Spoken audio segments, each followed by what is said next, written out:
itong babasahin kong testimony, madalas itong nararanasan ng mga kababayan natin na senior citizen, may mga edad na, yung mga kababayan nating gwardiya, mga sales lady, yan, lagi nakatayo yung pananakit ng sakong-sakong, and then mga kababayan natin laging may sinus. Ito ang sabi ng kababayan natin, testimony niya. Mabisa po talaga, nasubukan ko na po sa sinus ko, umorder po ako kay Sir Abuan. Ipinapahid ko po sa sakong ko na masakit. Pagkatapos kong mahilot, itinatapat ko yung palad ko sa ilong ko at inaamoy. Nararamdaman ko na pumapasok sa kalooban ng aking ilong ang amoy. Nakakaginawa. Nakakaginawa daw. 3 weeks ko nang ginagamit, malapit ang maubos. Pakiramdam ko wala na yung sinus ko, mabisa talaga. Kaya kapag may umuwi sa Pilipinas, order po ako.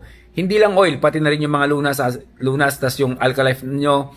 Maraming salamat po sa produkto ng Pinoy Farmer Channel at sa inyo, Mr. Chance. Okay, so mga kababayan, kung may uuwi ditong kababayan natin, pauwi sa inyo, halimbawa dyan sa Abu Dhabi, Middle East, magpasabay na kayo. Damihan nyo na yung produkto nyo, safe naman yan sa immigration.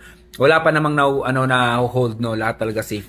And then, yes, yung sa sakong nyo, pahiran nyo lang ng pahiran ng oil, lalo na kung may Alkalife ka, syempre nerve, maayos yung nerve natin. And then yung sa sinus, yes, ayun yung tinuturo ko sa inyong technique. Matapos yung pahiran yung katawan nyo, amuyin nyo yung pinanghilot nyo, amuyin nyo yung kamay nyo.